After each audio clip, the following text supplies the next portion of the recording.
Lui, président, non plus de la République, mais de la Fondation La France s'engage, vient saluer une initiative d'intégration des personnes autistes.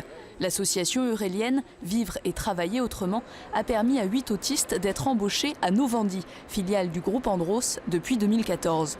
Et l'entreprise y trouve son compte. Ce sont des gens qui sont productifs et plus productifs qu'un opérateur lambda sur des postes répétitifs, puisque eux ne se lassent pas de faire des gestes, comme pourrait être tout neurotypique. Voilà, donc eux, ça ne les dérange pas de faire ça. Ils sont en général productifs entre 5 et 10% de plus qu'un opérateur lambda. Parmi les employés autistes de l'usine, Nicolas, que l'on retrouve à la maison de l'association. Une association qui lui a permis d'avoir enfin un contrat en CDI et une vie sociale complémentaire. Je suis content de contribuer à la société. Avoir un salaire à la fin du mois, avoir aussi, un peu de vie sociale avec les collègues, aussi bien les collègues du groupe comme les autres collègues de l'usine. Permettre à des personnes comme Nicolas de trouver un travail et de gagner en autonomie, c'est l'objectif de l'association Vivre et Travailler Autrement qui accueille actuellement 10 autistes. En tant que lauréate 2018 de la Fondation de François Hollande, elle bénéficie d'une aide de 300 000 € et d'un accompagnement sur 3 ans pour accélérer son développement et s'aimer partout en France. Ici, ça a été le projet pilote, c'est celui que l'on visite, que l'on montre. Et en parallèle, on est en train de mettre en place des partenariats avec d'autres entreprises dans d'autres régions, dans d'autres départements, pour convaincre les chefs d'entreprise de recruter des adultes autistes et ensuite de les accompagner en montant une structure, une équipe, comme on a pu le faire ici. Les premiers projets de l'association verront le jour courant 2019. Pourquoi l'ancien président François Hollande a-t-il décidé d'embrasser cette cause ? Nous nous sommes intéressés de près au rôle de sa fondation et c'est le choix de la rédaction. Quel projet votre fondation accompagne-t-elle ? On labellise, on soutient, on accompagne des projets très différents. Ici, ce sont pour des personnes autistes, là, ailleurs, c'est pour des personnes handicapées, pour des personnes isolées, et puis quelquefois pour rendre des services à la population, à toute la population.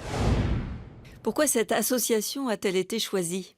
Je pense que cette initiative, dans une usine très importante, très productive, c'était aussi un message d'encouragement à l'égard de familles qui peuvent avoir une personne autiste en leur sein et qui peuvent avoir l'espoir qu'un jour, ces personnes puissent travailler normalement.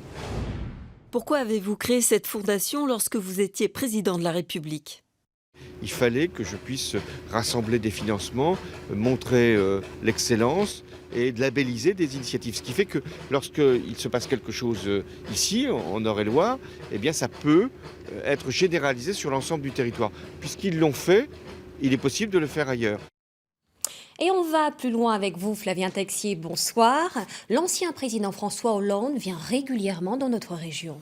Bonsoir Mélodie. Écoutez, selon mes calculs, l'ancien chef de l'État est venu au moins 7 fois dans notre région en moins de 18 mois. Et sur son chemin, eh bien, il y a soit une librairie, soit un événement qui lui permet ainsi de rester dans le jeu politique. Le 8 septembre 2017, il est en présence de son ami Michel Sapin et de Michel Denisot. Il assiste, vous le voyez, à un match de Ligue 2 au stade Gaston Petit à Châteauroux. L'occasion de se montrer dans les tribunes 4 mois seulement après l'arrivée d'Emmanuel Macron à l'Élysée.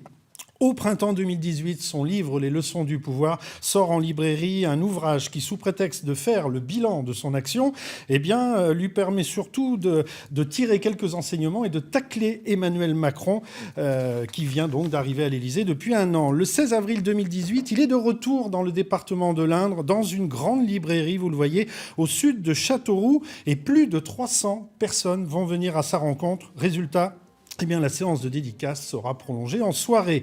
Quelques jours plus tard, il est à Tours, plus de 2 heures de dédicace dans une librairie, avant une rencontre privée en soirée avec des militants socialistes. Et oui, c'est toujours bien de prendre des nouvelles de la famille. Enfin, en septembre dernier, il est à Chartres pour une nouvelle série de dédicaces.